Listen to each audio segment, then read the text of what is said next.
नमस्कार, शुभ सकाळ तुम्हा सर्वांना. माझं चॅनलचं नाव आहे मसाला क्राफ्ट विथ सरला.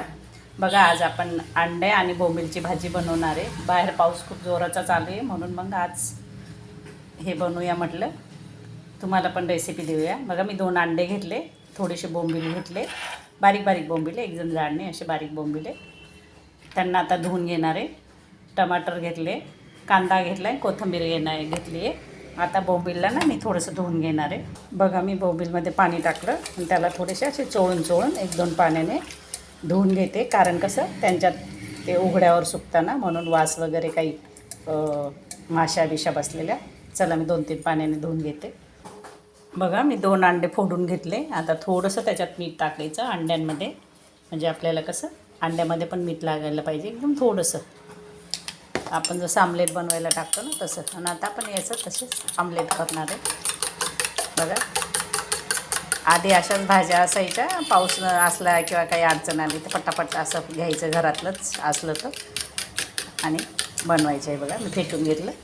कढई गरम झाली आपली. ते बघा, कढईमध्ये टाकते. तेल टाकलं होतं मी त्याच्यात. आता अंडं फ्राय करायला टाकलं आहे. बघा, आपले अंडे एक साईडने फ्राय झाले. बघा, आता त्याला पलटी करून घेते आमलेट. ते बघा, असं छान खरपूस होऊ द्यायचं. आणि आता मऊ आहे ना, मऊ याच्यातच त्याला असे तुकडे करून घ्यायचे, छोटे. हे बघा असे तुकडे करून घ्यायचे. हे बघा, असे तुकडे करून घेतले मी. आता छान फ्राय झाले, कलर पण मस्त आला. आता मी त्यांना साईडला काढून घेते. परत आपण तेल टाकणार आहे. हे बघा, आता भाजीसाठी टाकायचं. ते अंडं तळायला टाकलं होतं थोडंसं, 1-2 चम्मच. आणि आधी मी बोंबील धुवायला लावले होते ना, ते याच्यासाठी लावले होते, त्याचं पाणी ते सोकून घेते. बघा, असे सुके होऊन जातात बोंबील धुवून ठेवले का. आता तेल कडक झालं का मग आपण त्याच्यात बोंबील टाकणार. बघा, तेल आपलं कडक झालं आहे. बघा, बोंबील टाकते. बघा, ओलं असलं का मग ते पाणी उडतं ना, म्हणून आधीच धुवून ठेवले का मग त्याचं पाणी असं तडतड उडत पण नाही आणि छान तळल्या जातात. ते आपल्याला एकदम गोल्डन रंगावर फ्राय करून घ्यायचे. कोण असेच टाकतात कच्चे, पण त्याचा खूप वास येतो भाजीमध्ये. असे तर फ्राय करून टाकले का छान लागतं ते. चला, मी सगळे तळून घेते. बघा, आपल्या याचं छान गोल्डन कलर आला. हे बघा, तुम्ही असेच तळून खाऊ शकता. कोणी आजारी असलं ना, म्हातारा माणूस, ताप वगैरे आला, म्हातारा असो मोठा असो, त्याला असे फ्राय करून दिले तर खूप छान लागतं ते. काही वेळेस त्यात लाल तिखट टाकायचं आणि थोडंसं मीठ तर असतं त्यात, मीठचा काही प्रश्नच नसतो. फक्त लाल तिखट आणि हे टाकून द्यायचं. चला, आता आपण बोंबील काढून घेतले. आता मी कांदे टाकते त्याच्यात. ते बघा, एक कांदा कापून घेतला, तो टाकला मी त्याच्यात. त्याला पण छान फ्राय करून घेते. आणि थोडीशी त्यातच आपण थोड्या वेळाने आलं लसूण पेस्ट टाकणार आहे. बघा, आपला कांदा तळत आला. मी आता त्याच्यात अर्धा चम्मच बाजरीचं पीठ टाकणार आहे, कारण भाजी थोडीशी आपल्याला घट्ट व्हायला पाहिजे. तुमचं जास्त असेल तर जास्त टाका. तुम्ही बोंबील आणि याची अंड्याची क्वांटिटी वाढवू शकता. हे बघा, मी अजून आलं लसूण पेस्ट टाकले नाही कांद्यामध्ये. त्याला थोडंसं लाल करून घेते पिठाला, म्हणजे थोडंसं घट्ट होईल भाजी. तुम्ही बेसन पीठ टाकू शकता, ज्वारीचं टाकू शकता. आणि बाजरीचं ते टाकलं. हे बघा, त्याचा लगेच कलर चेंज झाला. बघा, असा कलर चेंज झाला का पिठाचा, मग ते भाजलेलं भाजीमध्ये चव चांगली लागते. नाही तर भाजलं नाही गेलं का असं हे लागतं, ते कच्चं फेस आल्यासारखं. आता थोडीशी आलं लसूण पेस्ट टाकणार आहे.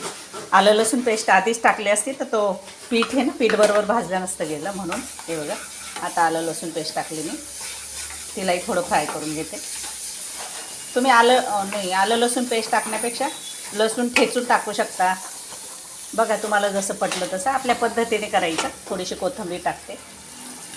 आता थोडे टमाटर टाकते. याच्यात टमाटर नाही टाकायचं तरी चालतं, मी टाकते. माझ्याकडे आहे तर, तुमच्याकडे नसेल तर नका टाकू.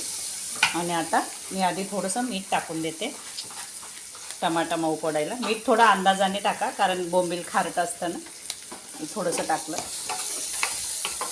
याला चांगलं मिक्स करून घेते आणि आता थोड्या वेळासाठी झाकून ठेवते. हे बघा, चला आपण खोलून बघू. हे बघा, छान शिजून गेले. आता मी त्यात, माझ्याकडे हा साठवणीचा मसाला असतो, काळा मसाला. आम्ही सर्व टाकलेलं असतं, खोबरं, मिरची, सगळ्या पद्धती 23 पद्धतीचे मसाले असतात, ते टाकणार आहे मी. एक चम्मच, अर्धे 2 टाकले. बघा त्याला चाळून घेते. यात काही जास्त तुम्हाला मसाले किंवा वाटण असे काही जास्त करायची गरज नसते. बघा याला थोडं परतून घेते आणि थोडंसं शिजायला पाणी टाकते. इकडे गरम पाणी करून ठेवलं ते थोडंसं टाकते. ते बघा थोडं अगदी मसाला शिजायला आणि झाकून देते. बघा झाकून देते. चला आपण खोलून बघू. हे बघा मसाला छान शिजून गेला आपला. बघा आहे ना, ते बघा कसा एकजीव झाला आहे सर्व. आता त्यात आपण अंडे टाकणार आहे. अंड्याचे तुम्हाला सांगितलं मी असे तुकडे करून घ्यायचे तळल्यावर आमलेट झाल्यावर. हे बघा अंडे टाकले. आता हे टाकते, बोंबील टाकते आणि छान परतून घेते त्यांना याच्यामध्ये तेलामध्ये. हे बघा मसाल्यामध्ये तेलामध्ये तो स्वाद त्याच्यात चाललं जायला पाहिजे असं. बघा आणि आता पाणी टाकून देते. आपण तर सर्व टाकलेलंच आहे त्यात, फक्त पाणी टाकून तुम्हाला किती ग्रेव्ही पाहिजे त्या पद्धतीने बनवून घ्यायचं. हे बघा आणि गॅस फुल करून देते आणि एक उकळी काढून घेते. बघा मी एक उकळी काढून घेते. बघा आपण भाजी उघडून बघू.